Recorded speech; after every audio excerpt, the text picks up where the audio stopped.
Thank you, Frank. Tēnā koutou te whānau o Auckland Unitarians. Tēnā koutou nā manahiri. No mai, higher mai, ki tere whare karakia a te atua.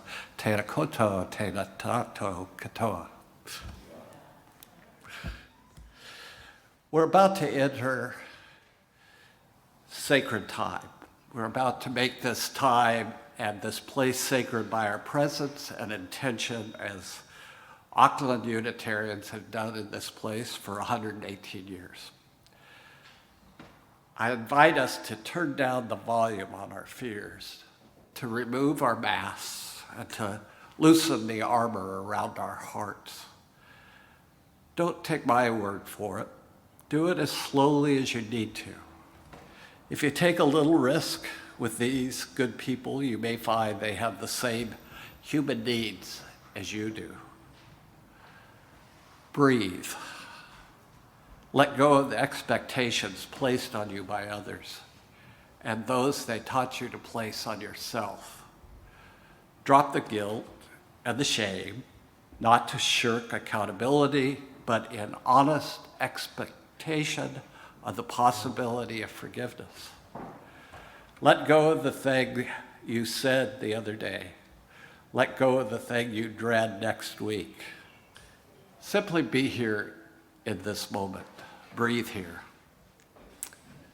This morning, I want to also welcome our speaker, Derek Handley. Derek and his wife Maya and son Finn, whose middle name is Emerson, have been coming when they can for a while now, but you may not have met him yet. And he is preparing to become one of our newer worship associates. So this is his debut. We're moving him in gently by giving the talk today. Derek is a very interesting young man. For one thing, he's working on a master's in religion from Harvard. So he's does 3/4 of the year online and 1/4 at Harvard itself. He has a remarkable background in entrepreneurship and has started his own business, and Maya is doing her own thing with bread. She had her debut yesterday selling out all her bread at a farmer's market. Anyway, I've asked Derek to give us the benefit of his learning while studying at Harvard and as part of his preparation here. He's been going through in-depth, what would I call it? Brainwashing by me to fully understand the Unitarian movement, and he seems to like it. So let us now worship together, remembering our worship service is our excuse for morning tea. It is a time of connection and reconnection. It is our sacrament of hospitality. Please join us. It won't be complete without you.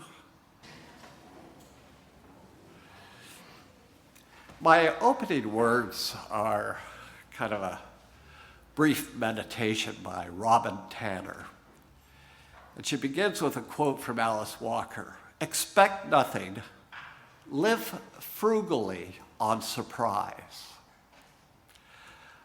I had finally begun to relax a bit. We were en route to Pennsylvania. My friend, a formal part of our family, was visiting. We decided to visit a crayon factory, and thinking it was the perfect winter outing for toddlers. The day was clear and crisp with typical bumper-to-bumper traffic for northern Jersey. I adjusted the radio station when my eyes caught the approaching car in my rearview mirror, too close to my bumper. I had to hit the brakes because the cars were slowing down. We stopped. The car behind edged closer to my bumper. Seriously? Although we know I said more than this word. My friend was jarred into a wakeful state. I had become accustomed to Jersey drivers, the honking, occasional yelling, and sometimes a gesture or two. At first, it was a shock from North Carolina drivers who refused to blow a horn when they ought to blow it. But good grief, the minivan behind me could hold a deck of cards to my bumper. Then the honking started. Okay, just pass me, I shouted as my son echoed, "Ote, ote," from the back seat, as if negotiating a cookie swap with his sibling. The Navy minivan moved between the lanes, jockeying towards the lane beside me as traffic started moving again. So now they were going to pass me on the right? Oh, whatever. The minivan approached. I could see the man had rolled down the window on the driver's side and his arm was already out of the window. I braced myself for a gesture. As the car passed, he made a peace sign and shouted, "Justice!" The man was smiling broadly. I raised my eyebrows in complete confusion. What the heck? It took my friend from the congenial state of North Carolina to remind me that I was driving my wife's car with a Black Lives Matter sticker. Sometimes people surprise you. Sometimes our expectations are wholly insufficient.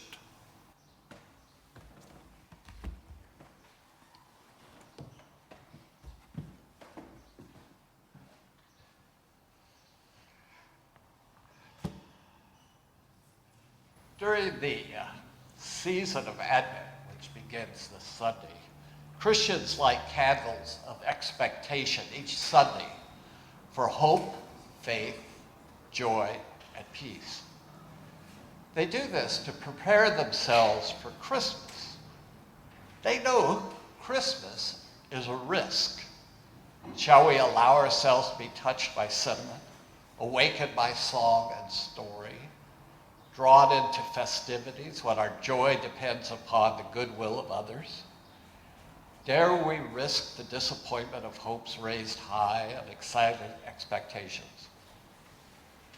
We light this chalice that we may find the courage to celebrate the season fully. Okay.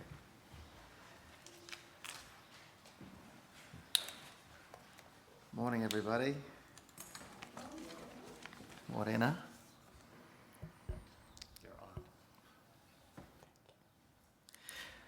Last month, my wife Maya and I were in Japan, watching the wrong team win the World Cup final.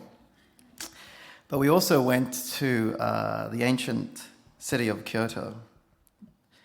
And deep within the quiet, peaceful labyrinth of dozens of 15th and 16th century temples in a compound called the Myoshinji, which is far away from the usual hordes of tourists in Kyoto, there's a temple called Shunkuin. And inside Shunkuin, past the gates, behind the screens, and tucked away from the still rock gardens, in the same temple he was born in, resides a 5th generation Zen Buddhist monk who we called on. And together, Mayor and I sat with Reverend Takafumi Kawakami, and we spoke. We spoke about the modernization and distortion of mindfulness. We spoke about the question of whether we really exist at all, which Buddhists love to chat about, and about what happens after we die. But one question in particular that I had come with and that I had in my mind was, how does one balance the effort it takes to create our dreams for the future and the difference we want to make in the world with being content in the present? And how much should one strive and strain to better things versus being at peace with how things already are? In the common Western worldview, according to Tucker, the Reverend, people think of their lives as a novel, and they are the hero, the main character in the drama. The whole book, the beginning, the middle, and the end, are central to who they are. And we obsess in our lives about who this character is and what happens to them and how they react to all the challenges and crises and how they achieve great goals and celebrate success. And no matter what scene it is, amongst the myriad of other members of the cast, at all times, he or she is playing the central role. We see everything through the eyes of this hero. Tucker's version, which I will share later, of how we could see things if we chose to, was very different and interesting and beautiful. When I was younger, I cared so much about the goals I had set, to the exclusion of almost everything. My family, my friends, a sense of balance, because I had these big, lofty, youthful ambitions that I thought were so important to me. I took big wins to heart, and hard losses really hurt. My identity was attached to what I was producing, the outcome of my actions, my career, a reputation, a sense of identity, the fruits, as they say, of my efforts. I saw it just as Tucker says it was, and says we see it. I am the novel. I am the hero. This is my book, and I'm writing it. Striving, getting knocked down, getting up again, down, up, pushing and doing all I can to be all that I can be. Whoever we are and whatever hands we have dealt and however we have been playing them, at any single moment in time, I'm sure that most of us would like to think at least we are aspiring to play life as well as we can. And if there's more to us, if there's more to give or more to be or more to become, that we'd like to bring that into the world. At least, I've never known anyone who willingly, purposefully dreamed to play their hand worse. But in amongst the fray of it all, the tension always returns to me, pulling at me from opposing poles. How can we care deeply? How can we really deeply care to achieve fullness, great things, meaning in our lives, full dedication to our family and our livelihoods, without tying, without attaching our sense of satisfaction and happiness to how it all actually unfolds? But aren't we taught since we are very small that we get out what we put in? That it's all worth it in the end? That if you put in the effort now, you'll look back and be proud? We time shift our efforts to look backwards or forwards, but rarely ever nowwards. When somebody doesn't get what they're aiming for, what do we say? We say, well, they didn't want it bad enough. Want what? Want the fruits, the outcome of our goal, the job, the girl, the money, the car, the other people's opinions, the prestige. And as altruistic we may want to seem, it's this very same self-serving, selfish motivation that does get us out of bed in the first place to do the things we want to do. Because we want to feel good about ourselves, and we expect to get the things we think we deserve. We expect to achieve the things we fight for. And it hurts when we don't, because we're human. So if our lives are not the single novel and all its pages, with everything riding on the hero, center stage, what then is the story? Well, according to Tucker, you want to imagine yourself walking into a vast, vast library, perhaps like something out of Harry Potter. Never-ending shelves of books from floor to ceiling, as far as the eye. Volumes and volumes lined up on all sides, each with chapters and chapters, and each with pages and pages and lines and lines. In Reverend Tucker's worldview, we are just sentences, perhaps paragraphs, perhaps at our most effervescent, purposeful and clear, perhaps we are pages, sprinkled amongst the volumes and volumes that write the continually interconnected, evolving, interdependent story of all of us. Our family, our neighborhood, our communities, our town, our country, and the world. All of us playing out our words and our sentences towards some sense of ultimate communal good. Working in the service of that library, the library of all of our lives, not one solitary, selfish novel. How profoundly that changes things if we let it. But how does that loosen the binds of attachment? Well, if we see ourselves as sentences and paragraphs in a library that is continually being written in all places, at all times, in all languages, both spoken and unspoken, in nature, in the cosmos, in humanity, we can't help but connect our personal actions to a broader contribution towards our collective adventure. And when we perform our duty from this place, perhaps out of what the 20th century philosopher Tillich calls ultimate concern, we can act fully in the now, in every moment, in service of what we each consider that to be. Another epic, much like Thakur's illustration, is a famous Hindu text, which is actually a song, the Bhagavad Gita.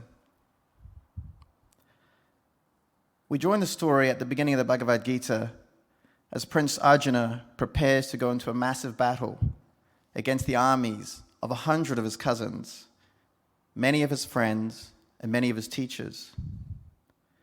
And it turns out Krishna, the Hindu supreme god and ultimate reality, is his charioteer, driving his chariot. Arjuna understandably becomes distraught at the sight that he's heading into battle against so many he loves, respects, and knows. How could this be right? Krishna counsels him that all in the world ends. Krishna counsels, above all, that it is his duty in the present which Arjuna must fulfill. His duty as a warrior prince is to fight in service of the ultimate concern, Krishna, the cycle of life. And he must utterly detach from any thought of win or loss.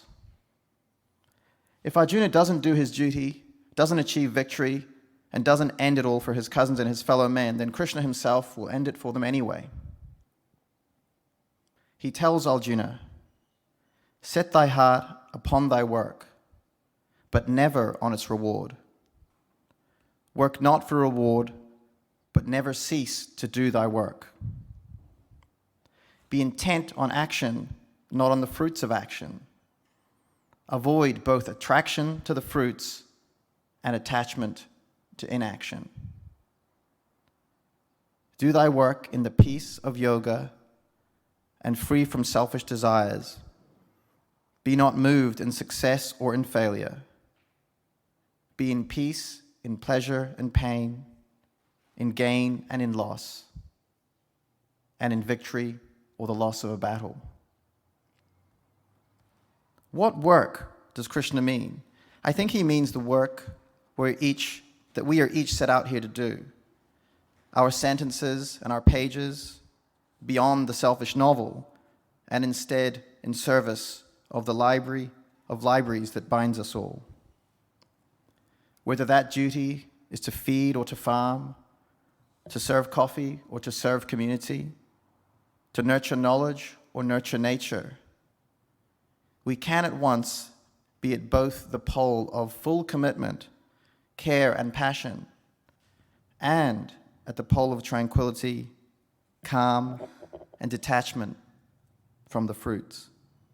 knowing that we are playing our part. Which sounds easy, but at least I've found is very, very hard to do. Because we are human, and we expect things, and we take things personally.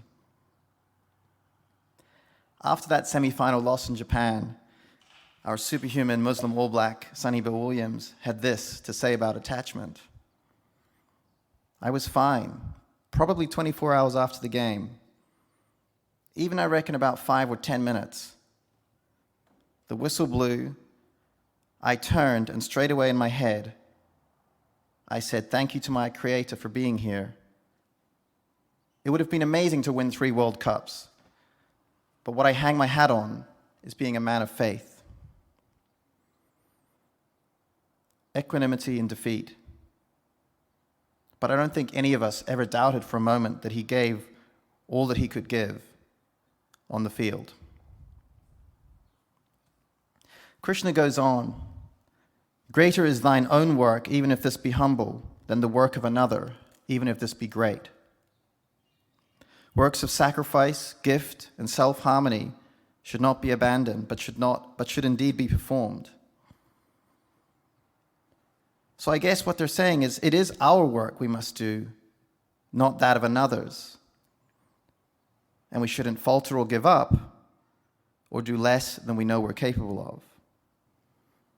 And I guess what makes us feel alive, what makes us sing, is that duty of self-harmony, the harmony that we are here to play with the instrument that is our life. And at least for me, this is how it all comes together, and it brings it all together. If we're here in action, acting out our part, if we're here in service to a concern that is ultimate, or at least bigger than you, if you're here in harmony with what your heart yearns to hear, then you must do your work with a full spirit, and you can put all that love, risk, energy, commitment, dedication, you can put all of that into the action, knowing that the fruit is for the library, not the novel. And finally, Krishna says, but even these works, Arjuna, should be done in the freedom of a pure offering and without expectation of a reward.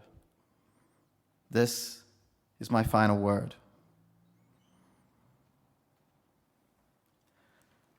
Our meditation today calls us to let go of attachments of what we look forward to and remember instead that we can only ever be in one place, here and now.